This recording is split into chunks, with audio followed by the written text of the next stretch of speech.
سلامونه ملګرو ستړي مشئ هیله د روغ او جوړ یې نن غواړم تاسو سره دا شریک کم چې موږ څنګه کولی شو چې په ډېر خسته ډیزاینونو سره بسم الله الرحمن الرحیم ولیکو نو لومړی راځم او ورډ پروګرام خلاصوم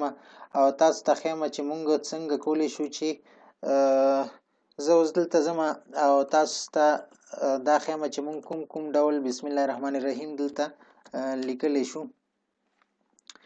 زګوره زه دا بټن وهم دا رقم بسم الله شو که بل بټن وهم دا رقم بسم الله مې ولیکل شو که همداسې بله خو چې زه کومه بټن وهم هغه بسم الله بدلیږي او ډېر په اسانۍ باندې زه کولی شم چې مختلف ډیزاینونو سره بسم الله الرحمن الرحیم ولیکم نو دا هم تاسو هم کولی شئ ملګرو د دې لپاره که تاسو غواړئ چې دغه رقم بسم الله الرحمن الرحیم ولیکئ د دې لپاره به تاسو لاړ شئ براوزر ته په براوزر کې زه تاسو ته یو ویبسایټ ښیم ویبسايټ دی fonts2u.com /bismillah-2.font زه د دې ویبسایټ دا لینک تاسو ته د ویډیو په ډسکرپشن کې هم درکوم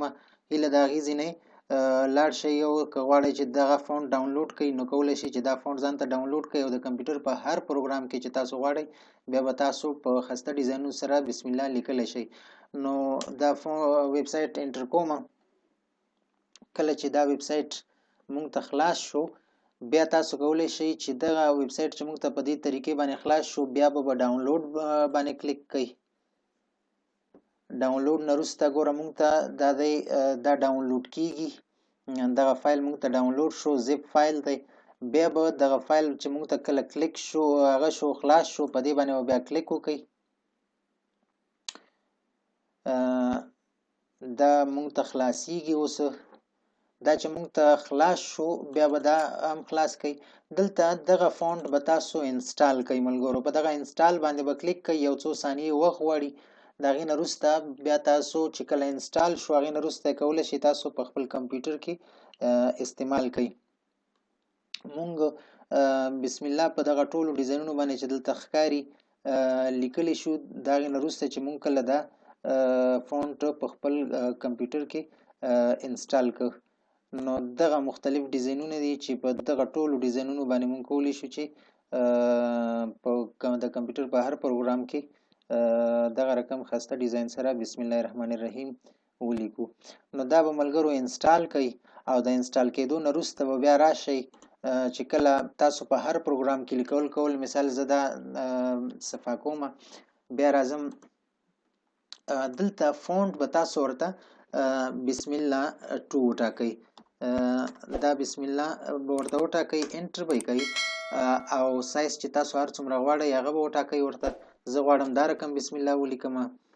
دا رقم مې ولیکم نو ای بټن مې ووهله دا رقم ولیکل شو بی مې ووهه دا بل رقم ولیکل شو سی بټن وهمه نو دا رقم شو ای بی سی ډي وهم دا رقم شو ای اف جی ایچ آی جے کے ایل ایم این او پی کیو آر ایس ټي یو وی ډبلیو ایکس وائی زد همداسې نور بېلابېل ډیزاینونه هم شته تاسو اوس سره شفټ ونیسئ شفټ سره بل ډول لیکل کیږي شفټ ای شفټ بی شفټ سی ډي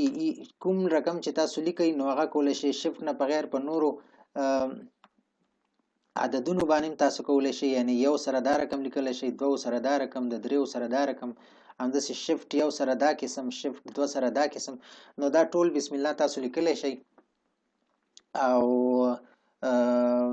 په هر پروګرام کې چې تاسو په هر پروګرام کې کار کوئ تاسو کولی شئ چې دا رقم ښایسته ډیزاینونو سره بسم الله الرحمن الرحیم ولیکئ نو هیله ده همدا ویډیو خوښه شوي چینل در سره سبسکرایب کړئ ډېره زیاته مننه